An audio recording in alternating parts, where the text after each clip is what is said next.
The Samsung Galaxy Z Fold 5 is a worthy successor to the Z Fold 4, bringing a flatter and lighter profile to an otherwise familiar foldable formula. It's got ample power, versatility, and high-quality components and materials.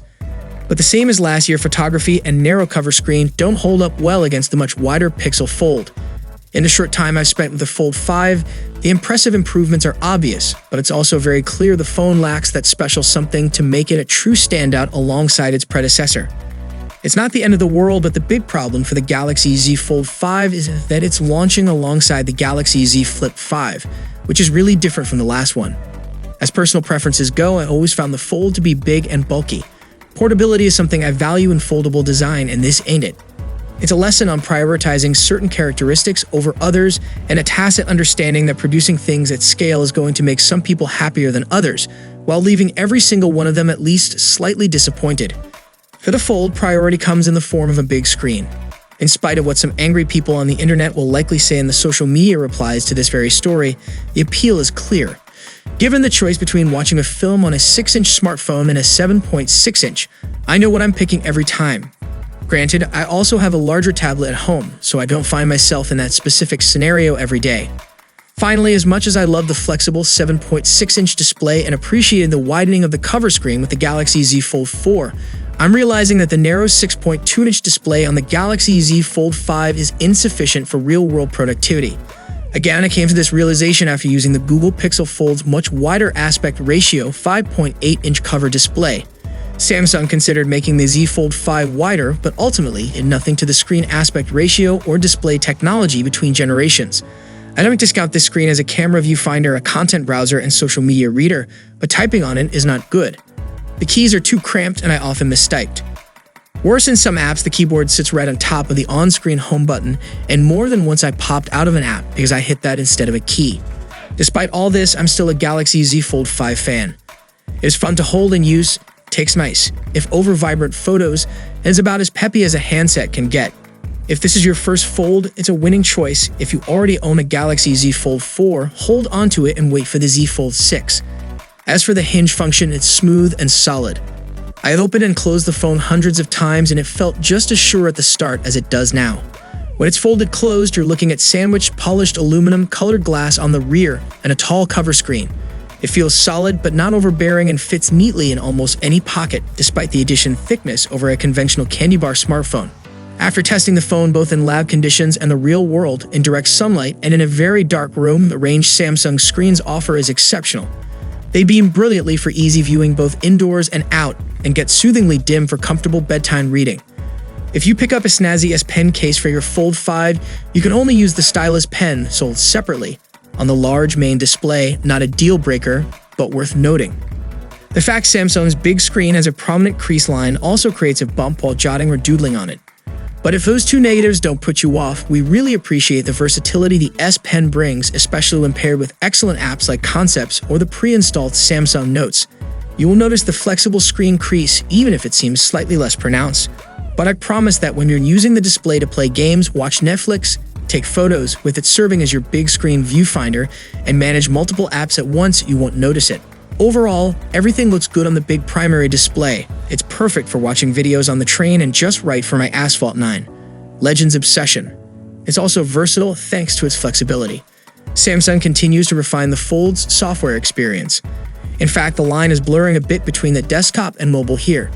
Again, the device is functionally a tablet when unfolded. The centerpiece of the experience is a desktop-style taskbar that keeps your 4 most recent apps front and center for more seamless switching. You can also drag and drop 5 frequently used apps to stay there all the time. It's a handy feature. I like it. The Z Fold 5's cameras are unexceptional with the same specs as last year's Z Fold 4. If you're coming from another Galaxy phone and like the crunchy, punchy, contrast-heavy Samsung photo aesthetic with brightened-up night scenes and ramped-up colors, then you'll probably really like the Z Fold 5's photo. The importance of computational photography only continues to grow in the smartphone world. While the Fold 5 maintains its predecessor's excellent triple camera system, the Snapdragon's image signal processing continues to improve. The Fold 5's rear cameras can take some truly excellent photos. Shots captured in full daylight were extremely sharp and vibrant. I would be more than satisfied using the Fold 5 as a primary camera. As versatile as the camera system is, though, none of the Z Fold 5's cameras are best in class, with the Pixel Fold's zoom and photo quality outperforming Samsung's, thanks to further optical reach and more natural processing. If you're prepared to download Samsung's Camera Raw app and labor over a bit of manual photography, you can get pixel-beating results from the Z Fold 5 with the 50-megapixels sensor at the helm being relatively powerful and versatile. But for point-and-shoot shots, the Z Fold 5 is generally good but seldom great given its price. I also have to give a shout-out to portrait mode. The feature still isn't perfect with uneven edges, but it's improved a lot over the years. The ultra-wide and zoom cameras are also relatively weak, with modest sensor sizes and optics. Specifically, the ultra-wide misses out on autofocus, so it won't be great for nearby objects, and the 10-megapixel zoom camera has a tiny sensor, so while it can focus impressively close to a subject, around 10 centimeters, its image quality seldom wows. Most of my Samsung Galaxy Z Fold 5 photography was taken while the phone was closed, using one of the 3 lenses on the back and the cover screen as my viewfinder. I could open the phone up and use the main screen, but it's a bit unwieldy. Running with the same power as the flagship Galaxy S23 series, the Z Fold 5 has a tried and tested beast of a chip inside, the Qualcomm Snapdragon 8 Gen 2, that keeps games, multitasking, and 4K video editing performing at the highest level. Samsung's upgraded the heat management this year so you can tear through long Genshin Impact and download sessions without the phone getting too hot. This is in stark contrast to the Google Pixel Fold, which ran hot for much of our first few days testing it. Samsung promises all-day battery life, and that's what I consistently got.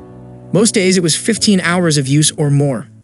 The phone supports Samsung's take on super fast charging, refueling 50% in 30 minutes. In our tests, we recharged to 56% in 30 minutes using a 65 watts power adapter. There's no charging adapter in the box, however, just the USB-C cable.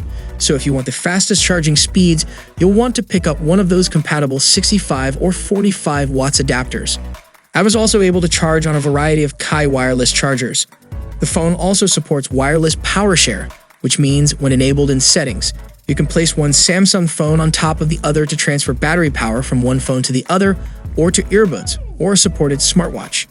So if you are really thinking to buy it, just remember these points before buying. If you're ready to try a foldable phone and you want 2 devices and one with quality photography, then go for it. But if you're on a budget and demand the best in camera optics, then go for S23 Ultra instead of Z Fold 5. So that's all for today. Hope you enjoyed the video. If you are really watching till now, then don't forget to drop a like and leave a comment about your favorite feature. And also share to someone who is willing to buy a foldable. See you in the next one. Peace out.